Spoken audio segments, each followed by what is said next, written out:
ابھی دیکھتے ہیں ابھی مزید بجٹ میں اور کیا کیا آتا ہے. اچھا ملک بوستان صاحب بھی اس وقت میں جوائن کر چکے ہیں, فورن جو ایکسچینج ہے اس سے ان کا تعلق ہے, اور یہ بھی بتائیں گے کہ اب اس بجٹ میں جو چیزیں سامنے آ رہی ہیں, کچھ بہتری کے آثار جو کہ بتائے بھی جا رہے ہیں, انڈیکیشنز دیے جا رہے ہیں, وہ بھی متفق ہیں یا نہیں. بوستان صاحب بہت شکریہ آپ کے وقت کے لیے.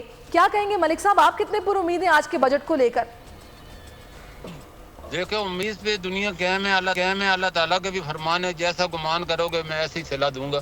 تو اچھا گمان کرنا چاہیے. حکومت نے جیسے اعلان کیا ہے 10 سے 15% تنخواہوں میں پینشن میں اضافہ ہوگا, اور بجٹ میں سمجھو ہر آدمی کی پوری قوم کی امیدیں ہوتی ہیں اور اس پہ نظریں ہوتی ہیں. ہر آدمی چاہتا ہے کہ مجھے اس کا فائدہ ملے, چاہے کاروباری ہو, چاہے غریب ہو, چاہے امیر ہو.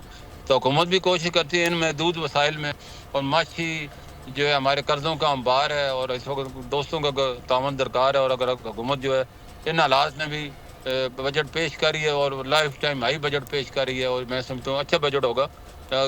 جبکہ پاکستان کی ویسے ملک صاحب کیسے آپ اس حوالے سے خیال رکھتے ہیں کہ ہم صحیح ٹریک پر ہیں, کیونکہ آبادی ہماری اچھے خاصے تناسب سے بڑھ رہی ہے, جی ڈی پی ہمارا آپ کے سامنے ہے, انفلیشن تھوڑی بہت جو کم ہوئی ہے وہ بھی آپ دیکھ ہی رہے ہیں, پھر کہا جاتا ہے جی روپے کی قدر جو ہے اس میں اضافہ تو نہیں لیکن مستحکم ہوئی ہے, ڈالر کنٹرول میں آیا ہے, وہ لیکوڈیٹی کرنچ والا معاملہ اب نہیں ہے. تو واقعی یہ صورتحال ہے یا پھر صرف یہ کہنے کی باتیں ہیں؟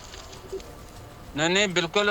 دیکھو آئینہ بجٹ میں آئینہ پیش کیا جاتا ہے, جو اقتصادی سروے کا آئینہ پیش کیا گیا ہے وہ یہی بتایا گیا ہے کہ ہمارا جی ڈی پی کا جو ٹارگٹ تھا وہ آئی ایم ایف اور ورلڈ بینک نے 1.8 اور 2% رکھا تھا, ہم نے 2.4 کر کے دکھایا.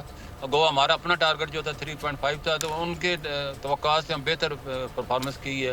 اس طرح ہمارے جو ریمیڈنس ہے وہ 8% بڑھی ہے. اسی طرح ہماری جو ہے بمپر کراپس ہوئی ہیں, گندم دیکھو نا 40 لاکھ ٹن ہوئی ہے, ہمارا چاول جو ہے 9 لاکھ ٹن ہوا ہے, 3 ارب ڈالر ایکسپورٹ بھی ہو چکا ہے. شوگر ہماری سرپلس ہوئی ہے, ہم اس کو ایکسپورٹ کے قابل ہو گئے. کاش ملک صاحب یہ ساری چیزیں جو کہ سرپلس ہوئی ہیں نا, یہ عوام کو کوڑیوں کے بھاؤ بننے لگے. سبسکرائب کریں اور بیل دبائیں تاکہ کوئی خبر رہ نہ جائے.